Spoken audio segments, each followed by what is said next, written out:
The hook. Have you ever found yourself lying in bed late at night, completely exhausted, yet unable to fall asleep because your mind just won't stop thinking? You close your eyes, hoping to rest, but suddenly a conversation from earlier in the day comes back to your mind. Maybe it was something you said, something you should have said, or a mistake you think you made. Within moments, one thought turns into another. You start replaying the situation over and over again. You imagine different outcomes, different responses, and different scenarios. The strange part is that you know these thoughts aren't helping you, yet you can't seem to stop them. It's like being trapped inside a movie that keeps repeating the same scene. If this sounds familiar, you're not alone. Millions of people around the world experience this silent mental battle every single day. This is the world of overthinking. Overthinking is more than simply thinking too much. In psychology, there is a specific term for it: maladaptive rumination. This happens when a mind becomes stuck on the same thoughts, problems, or memories without reaching a solution. Imagine making a small mistake and then replaying in your mind for hours, days, or even weeks. Instead of learning from the experience and moving forward, your brain keeps returning to it again and again. The problem isn't thinking itself. The problem is becoming trapped in a cycle of thinking that leads nowhere. It's like running on a treadmill. You're using energy, you're working hard, but you're not actually moving forward. That is what makes overthinking so exhausting and frustrating. Why intelligent people overthink. Many people believe that overthinking is a sign of weakness, but research suggests the opposite. In many cases, people who overthink are highly intelligent, deeply sensitive, and extremely observant. They notice details that others miss. They analyze situations from multiple angles and often have a strong ability to understand emotions and behavior. These qualities can be powerful strengths. They help people solve problems, build relationships, and understand the world around them. However, the same abilities that make someone insightful can also make them vulnerable to overthinking. Their minds become so focused on finding answers and hidden meanings that they sometimes create problems that don't even exist. As a result, they become trapped in endless mental analysis. What happens inside the brain? When overthinking begins, the brain starts working overtime. The areas responsible for planning, analyzing, and decision-making become highly active. The mind constantly searches for answers, solutions, and certainty. The problem is that certainty rarely exists. Every answer creates a new question. Every solution leads to another possibility. As a result, the brain remains stuck in a loop of endless mental activity. Think of it like a car engine running at full speed while the car remains parked. Fuel is being burnt. Energy is being used, but the car isn't moving anywhere. This is exactly why overthinking leaves people mentally exhausted, even when they haven't done any physical work. For many people, the roots of overthinking go all the way back to childhood. If a child grows up in an unpredictable environment where criticism, conflict, or sudden emotional changes are common, the brain learns an important survival skill: stay alert. The child begins paying close attention to every detail.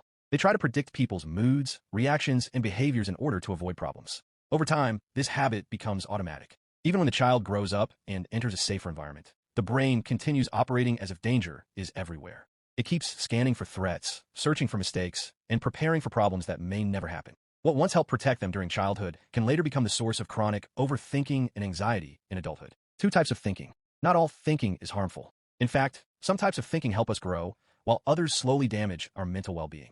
Psychologists generally divide overthinking into two categories. The first type is called reflective thinking. This is a healthy form of thinking that helps us learn from our experiences. For example, after an argument with a friend, you might ask yourself, what can I do differently next time? This kind of thinking leads to growth and self-improvement. The second type is called brooding thinking. This is the dangerous form of overthinking.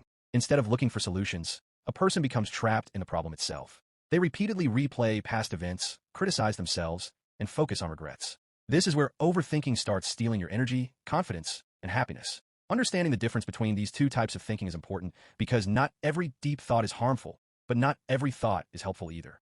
Analysis paralysis. Have you ever faced an important decision and found yourself unable to choose? You think about every possible outcome. You weigh every risk and every benefit. Then you analyze those possibilities again and again. The more you think, the harder the decision becomes. This condition is known as analysis paralysis. It happens when excessive thinking prevents action. Many people spend so much time trying to make the perfect decision that they never make a decision at all. They become trapped by the fear of making a mistake. The truth is that success rarely comes from perfect decisions. More often, it comes from taking action, learning from experience, and moving forward despite uncertainty. The dopamine trap. One of the reasons overthinking is so difficult to stop involves a brain chemical called dopamine. Dopamine is often known as the reward chemical. It is released whenever we feel progress, achievement, or anticipation. What many people don't realize is that the brain also releases dopamine while we're trying to solve problems.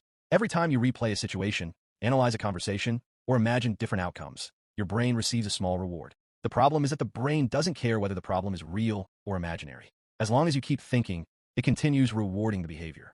This creates a cycle where overthinking becomes addictive. The more you think, the more your brain wants you to keep thinking, even when it isn't helping you at all. One powerful technique for managing overthinking is called cognitive diffusion. Most people automatically believe every thought that enters their mind. For example, if the mind says, "I am a failure," many people instantly accept it as reality. Cognitive diffusion teaches us to create distance between ourselves and our thoughts. Instead of saying, "I am a failure," try saying, "I'm having the thought that I am a failure." This small shift changes everything. You begin to see thoughts as mental events rather than facts. You realize that a thought is simply something your brain produces, not necessarily the truth. Over time, this practice reduces the emotional power of negative thinking and helps you regain control over your mind. Grounding technique. When your mind starts racing and anxiety takes over, one of the best things you can do is return your attention to the present moment. A simple method known as the 5-4-3-2-1 grounding technique can help. Look around and identify 5 things you can see. Then notice 4 things you can touch. Listen for 3 different sounds. Find 2 things you can smell. And finally, focus on 1 thing you can taste. This technique brings your attention away from imagined fears and back into reality. By focusing on your senses, you remind your brain that you are safe in the present moment. As a result, your body begins to relax and your thoughts become calmer. Ending. At the end of the day, remember this. Overthinking is not a sign of weakness. It is often a sign of a highly aware and highly sensitive mind that has learned to stay alert in order to protect itself. The goal is not to eliminate every thought that enters your mind. The goal is to build a healthier relationship with your thoughts. Not every thought deserves your attention. Not every fear deserves your belief. And not every worry deserves your energy. When you learn to observe your thoughts instead of becoming trapped inside them, you begin to experience real peace. That is where healing starts. That is where freedom begins. And that is how you take back control of your life.